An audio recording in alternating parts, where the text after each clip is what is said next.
What's up, everybody, and welcome back to my channel, City Boy Farming. And in this video, I am going to teach y'all how I got started with my biopod. So, of course, we already know from the short that we all watch. I used a 17-gallon tote attached to some PVC pipes. I think this is a 1/2 inch. Not really sure, but you can do any size you want as long as you have on a leverage. I'm gonna show you why. And we got the little spout that's going down. Just connect to your bucket to collect the black soldier fly larvae. But going over here, because I didn't talk about this, these little slips we're gonna add some cardboard so the black soldier fly larvae can lay their eggs in these little ridges of the cardboard. So I'm gonna attach that in there, show you what that look like. As you see, I have it on there, and I'm using some type of wiring, like bendable wire. That way it can latch on to the top without it falling down, and it should look like this. And of course, you can add more. I'm just giving you an example of what I want it to look like. I'm gonna turn it that way. That way, when they come in, turn it this way. That way, when they come in, they can automatically have their mating or whatever you want to call it, and they can lay their eggs in there. All right, for you to get started, well, for what I'm doing, you can use any type of base. Some people use coffee, some people use soil. I'm gonna use peat moss. Hopefully I will get some coffee later on, like coffee grinds, and just add it on in there. And then, cause it also can have this smell. And then what you want to attract the black soldier fly, if you want to have food, rotten, it can be fresh or rotten. It can be meat, which is weird. I'm shocked. But I guess I'm not that much shocked. But vegetables and all the other stuff, anything that you can eat, table scrap, add it all in there. Have it going up a slope. And yeah, I do recommend putting a brick in here because when it get windy, it tends to blow away. That's what happened to me last time, and that's why I wasn't able to show nobody anything because it kept blowing away. So now, coming up with a strategy to make sure it doesn't blow away. So I'm gonna add a huge brick in there.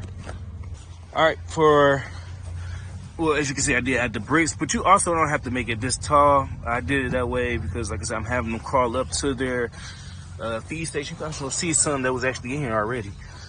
Their feed station, and when it comes to them like eating, or no, I'm sorry, going like into the next stage, which is the pupa stage, they don't want to do that in the food that they already consuming, so they want to crawl into a high dry area, and that would be these tubes, and then into a bucket that you'll have attached to there. But like I said, it could be lower. They don't have to be this tall. All right, so now I got the soil and peat moss in there. Like I said, later on we'll add some coffee grinds. I also added like a little bridge way to the tubes. That's why I say you don't have to make it too high. Just make it where they can actually reach and go inside the tubes. So down here, like this area, I'll have all the meat, fruits, and vegetables right here. You can also use manure and all that just to attract them. That way it'd be all based down here, and you can also use this for your garden as well. So a win-win. And then you can find, like, I'm gonna try to use a milk jug or something and tape it on there because my bucket top flew away. But now I'm actually ready to go and get things going. So I'm gonna add my vegetables now.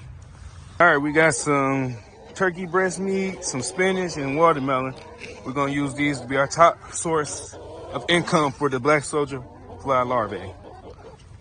Now, boom, now we play the waiting game. And this I will definitely have you updates because now it's sturdy and they're good to go. Okay, the chickens, the rest of the watermelon. Well, yeah, so let's put the top back on because, again, we got to make sure this stays great flush. See what it look like. Tie down there. Oh, yes, perfect. That will attract them. Gotta add the teas now to get them involved. I'm gonna also use something to maybe glue down the teas. But yeah. Yeah, it's pretty much it. Pretty simple. Like I said, now we gotta do is play the waiting game. But yeah, pretty much it. But if you enjoyed this video, please hit that like button. Also, if you're new to my channel, please hit that subscribe button and bell notification to get notified when I post more videos. Again, this is City Boy Farming. Thanks for watching. Peace.